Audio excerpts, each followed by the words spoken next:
So the third new rule of money is, I think the big mistake is, I hear so many people say it's important to save. That's ridiculous. And the reason that's ridiculous is because what happened in 1971 is crucial. In 1971, the U.S. dollar stopped being money. In 1971, the U.S. dollar became a currency. And what that meant is Richard Nixon, in 1971, the president, took us off the gold standard. That's like giving an alcoholic free rein to the bar, or it's like giving somebody who can't control their spending unlimited credit cards. So what's happening is all the savers today are losers. You know, the problem with 1971 is that the federal government keeps printing money, so the value of your money keeps going down. So these people, I'm saving, and if you notice, as the value of the dollar goes down, prices go up. So they call this inflation. You know, you look at in 1997, oil was about, I think, $10 a barrel. 10 years later, it's about $135 a barrel. So they say it's inflation, but really what it is the dollar's value coming down. So savers are getting wiped out today. So to keep saying to yourself and to your kids to save money, that is not the new rule. That's an old rule. So a very big problem for most people is stop using the word save and use the word hedge. You've got to hedge your money, hedge against losses. Like when I buy a stock, I put a hedge in. I put a stop loss or a put inside of it or a call, whatever I'm doing. I want to stop it. So today, I don't save money. I'm hedging. So in 1997, I started investing in oil, gold, and silver. So as a dollar dropped, oil, gold, and silver went up. So I'm not betting so much on oil, gold, and silver. I'm betting against the U.S. dollar. And that's why this idea that you're going to tell people you need to save money, that's really, really an obsolete idea, because the idea went obsolete in 1971. The U.S. dollar in the last few years has lost almost 80% of its purchasing power. And the prediction is, because this has happened throughout history, it happened thousands of years ago with the Romans, with the Greeks, with the Germans, with the English, the Japanese, and the Chinese.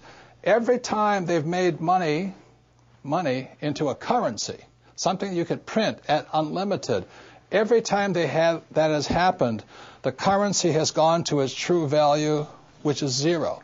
So I am afraid as this economic volatility continues, the savers who were operating by the old rules of money are just going to get wiped out because the purchasing power of their dollar is going to go down. So even if the bank's paying you 5 to 10% interest, you can't keep up with the banks printing money. So that's the old rule of money, is saving money, and the new rule is hedge. You've got to be able to see what's coming up as something else is coming down. The last thing I want to point out to you on this idea of saving money is this.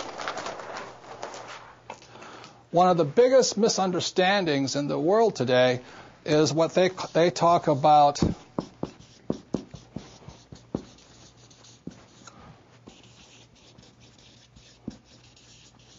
if I misspell again, apologize, is the U.S. Federal Reserve Bank, which I believe was created in 1913. In 1971, the reason 1971 is such an important time was because the U.S. Federal Reserve became the bank to the world. They could print as much money as they wanted. Never in the history of the world has anybody been allowed to print money for the rest of the world. Let me backtrack one more time. I talked about how the Romans did it, the Greeks did it, and all this. Every time people have done this, chaos has broken out, and that's why there's chaos in the world today. So in 1913, when the U.S. Federal Reserve Bank was created, they were basically allowed to print money for the world. Every time that has happened throughout history, a despot has arrived. For example, in 1933, a man named Adolf Hitler rose to power when the Weimar Republic was allowed to print as much money as it wanted to do.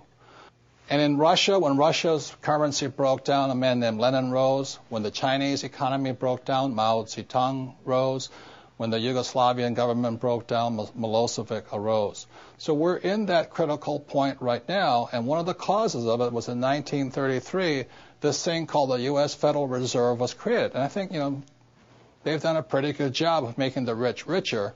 Unfortunately, many of the poor are getting poor.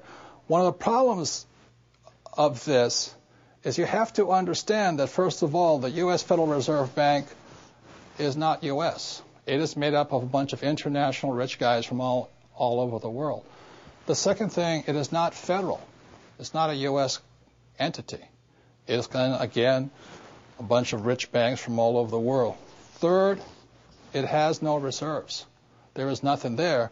And fourth, it's not a bank. So that's why when I talk to people about really needing to understand the new rules of money, which really began to take effect in 1971 when we were allowed to print money for the rest of the world, is understanding that this system here is causing the rich to get richer and the poor and middle class to get poorer, but most importantly, the lower middle class is almost getting wiped out.